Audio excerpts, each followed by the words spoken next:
ይሄ አስተያየትና ፍርድ ነገሮችን አስፍቶ መመልከት ከማይችል ኧረ ተው ፍቀዱልን ሐሳባችን በነፃነት እንግለጽ ትላለህ። አሁን እኮ በጣም ችግር ሆነ። እሺ ልጠቀመውና ጣጣውን ልውሰድ፣ ችግር የለውም። አሁን ይሄ አእምሮ ነገሮችን አስፍቶ መመልከት የማይችል ከጥልቅ ድንቁርና የሚመነጭ አስተያየትና እይታ ነው።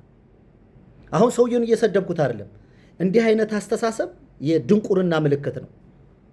ሰዎች ሐሳብን ሲፈሩ መጀመሪያ ፕሮግራም የተደረገባቸውን ነገር መልቀቅ ከራሳቸው ጋር ግብግብ ሲፈጥሩ የመጀመሪያውን የተሳሳተ አመለካከታቸውን ለማስቀጠል ምን ያደርጋሉ? በሰው ላይ እጅ ይጭናሉ። ሰው ሌብል ያደርጋሉ፣ ሐሳብ ይሰጣሉ። የራሳቸውን እውነት አይናገሩም። ሐሳባቸውን ይዘውት የነበሩትን ሐሳብ አይፈትሹም፣ ግን በሌላ ሰው ላይ እጅ ይጭናሉ። ይሄ የደንቆሮች ባህሪ ነው። አሁን ደንቆሮ ማለት ስድብ አይደለም። እዚህ ላይ የተጠቀምኩት አውዱን እንዳትስቱ። ሌላን ሐሳብና ዕውቀት የማያስተናግድ ዝግ ማለት ነው። አሁን ምን አይነት ድፍረት ነው ይሄ? እኔ ግን እይታዎችን እኔ ከከሌ ከሌ ነኝ አልልም።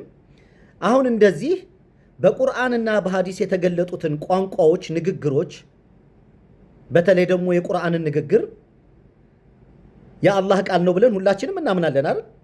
እዛ ቃል ላይ አንጨምርም፣ አንቀንስም፣ አስተያየት አንሰጥም፣ ለማብራራትም ጥረት አናደርግም ማለት ትህትና ነው ወይስ ጅስም ማምለክ ነው? በነገራችን ላይ ጅስም ማለት ማታውቁ እኔ ልንገራችሁ አካል ማለት ነው፣ ወይም ቦዲ ማለት ነው። ይሄ ከፍጹም ትህትና የሚመነጭ ሐሳብና አስተያየት ነው። አላህ በእንደዚህ ብሎ ተናግሯል። ይሄ የተናገረውን ማሻሻል አናደርግም፣ አንጨምርም፣ አንቀንስም፣ እንደወረደ ነው የምንወስደው ማለት የትህትና ምልክት እንጂ የቅንነት ማሳያ እንጂ እንዲህ ያለማወቅ ምልክት አይደለም። ወይም ይሄ ጅስም ማምለክ አይደለም። ቃል በቃል ደግሞ ነገሮች እንደሚናገሩት እነዚህ የተጻፉት ነገሮች እንዲህ ብሏል፣ አሁን እንዲህ ብሏል። ሌላ ነገር አልተባለም፣ አልተገለጠም፣ አልተጻፈም። ስለዚህ ማብራሪያ አልሰጥም ካለ አንድ ሙስሊም ትሁት ነው ማለት ነው። እነዛ ነገሮች ግን የሰው አይነት ቦዲና አካል አይደሉም ብሎ ማመን ጤነኛ አመለካከት ነው። ለምን? ነገሮቹ ስለሚል አይ እኛ ማብራሪያ እንሰጣለን ብለው ደግሞ የሚናገሩትን ደግሞ ሰዎች እይታ አከብራለሁኝ። ትክክል ነው። እንዲህ አይነት ነገር አካልን ለአምላክ መስጠት ወይም በእንደዚህ ብሎ ውስን ማድረግ አስቸጋሪ ነገር ነው። እጅ ማለት ይሄ ማለት ነው፣ አይን ማለት ይሄ ማለት ነው፣ ከፍታ ማለት ይሄ ማለት ነው ብለው የሚያብራሩት ድንቅ ነገር አለ ከቸርነት ከኃይል ጋር አያይዘው። የእነዚህም ሐሳብ ጎጂ አይደለም፣ ግን የእነዚህኞችን ትክክል አድርጎ ይህንኛው ላይ ፍርድ መፈራረር ተገቢ አይደለም። አንተ እንዴት ነው የምትለው ካላችሁ እኔ በተለያየ መንገድ ብዙ ሰው ፍተሻ ስላደረግኩኝ የማስተናገድ አቅምና ጉልበቱም ስለሌለ አልናገርም። እኔ በአካል ነው የማወራው። በአካል ሁሉ ሰዎች ጋር በነፃነት አወራለሁኝ። እዚህ ግን ቁራጭ ሐሳብ እየወሰዳችሁ የራሳችሁን የግል ፍላጎት እያራመዳችሁ ብጥብጥና ግርግር ሁካታ ስለምትፈጥሩ አልናገርም። ግን እኔ እነዚህ ወንድሞቼም አንተንም ጭምር ሙስሊም አድርጌ ነው የምቆጥረው።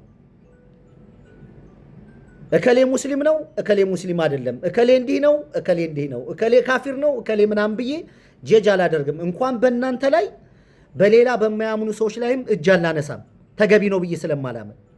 ግን አንተ ይሄ ፕሮግራም የተደረገብህን ነገር መልቀቅ ስላልፈለግ በወንድሞች ላይ እንደዚህ አይነት በጭራሽ ሊቀበሉት ሊያስቡት የማይችሉትን እርጉም ሐሳብ ነው ያስተላለፍከው። የለም እንደዚህ የሚል ሰው እና እንደዚህ አይነት ድፍረት የተሞላበት ንግግር ባትላመዱ ጥሩ ነው። ነውር ነው በጣም። ወንድሞቻችንና እህቶቻችን በእንደዚህ አይነት እይታ የሚያምኑትም ከትህትና የመነጨ ቅንነት የተሞላበት የጨዋ አገላለጥ ነው ብዬ ነው የማምነው። አላህ ራሱን ከገለጠበት መንገድ እኛ ራሳችን የሆነ ነገር ጨምረን ለማብራራት ጥረት አናደርግም ማለት ትህትና ነው። ይሄ አይ ደግሞ ይሄ ማለት ደግሞ ተብሎ የሚያብራሩ ደግሞ ወንድሞች ላይ እጅ አላነሳም። እይታ ነው። እይታ እያንዳንዳችን የተለያየ እይታና ሐሳብ ነገሮችን የምንረዳበት መንገድ ሊለያይ ይችላል። በዋናነት ግን በጋራ የሚያሰባስበንና ያሰባሰበን አንድነትን ፎከስ አድርገን ልንንቀሳቀስበት የምንችል ወንድምነትና እህትነት ይበልጣል። ከኛ እግል እውቀት፣ ከኛ የግል ሐሳብ፣ ከኛ የተለያየ ቅዠት ወንድምነትና እህትነት ይበልጣል። ወንድምና እህትነት ደግሞ በመፈራረድ ሰው በመሳደብ ልንመልሰው ልናቃናው አንችልም። በመወያየት ነው። አይኖ ሀበሻ የመወያየት የመስማት ችግር አለበት እናውቃለን። በተለይ እዚህ ማህበራዊ ሚዲያ ያሉ መምህር ነን የሚሉ በግራ በቀኝ ያሉ ሃይማኖተኛ መምህሮች ዋን ወይ ናቸው። በብዙዎቹ አያዳምጡም። ነን ስቶፕ ነው የሚያወሩት። የመወያየት የመነጋገር ትዕግስት የላቸውም። ውሸት ነው ስለሚመስል ነው እንጂ እንደዛ አይነት ሀሳብ የላቸውም።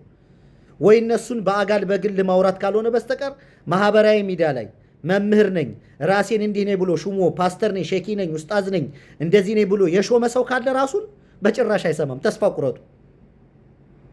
ስለዚህ እኛ ወደ ውይይት እንዲመጡ በተለያየ መንገድ በበጎነት መግፋትና እነሱ እንዲወያዩ እንዲመካከሩ ከማድረግ ውጭ ይሰሙናል ብለን አንልፋ። በየራሳቸው ባዘጋጁት ሰራዊት ሲዘላለፉ ሲሰዳደበው ይውላቷል እንጂ በቅንነት ሰዎችን ወደ ተሻለ መንገድ ይመራል ተብሎ የሚያስብ ሀሳብ የማስተናገድ አቅም ጉልበት የላቸውም። እኔ በአካል ነው ከሰዎች ጋር ማወራት የምችለው ካሁን በኋላ እዚህ አደባባይ ላይ በጎ ጤነኛ ሰዎችን የሚጠቅም ግብአት አደርጋለሁኝ። ሲሪየስ የሆነ ውይይት ግን መወያየት ማህበራዊ ሚዲያ ላይ አይቻልም። ኤክስ ነው፣ ውሸት ነው። በአካል ነው።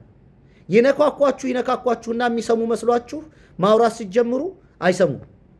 ከዛ ውጤቱ ሌላ ሆኖ ታገኙታላችሁ። ስለዚህ ትምህርትም በአካል ውይይትም በአካል ወዳጅነት በአካል ማህበራዊ ሚዲያው ደግሞ በራሱ መጥፎ ነው ኃጢአት ነው ምናምን ሳይሆን ግብአት እንደ ግብአት መጠቀም እንደ ግብአት የምትጠቀሙትን ደግሞ እንደ ዋና ለመቁጠር። ስለዚህ የተለያዩ ዲስከሽኖች፣ ውይይቶች፣ ጥያቄና መልሶች ሲሪየስ የሆኑ ጉዳዮች ከተቻለ መወያየት ጤነኛ በሆነ መንገድ ካልሆነ ግን በአካል ካለ ሰው ጋር ማድረግ ነው የምመክረው። መልካም ቀን።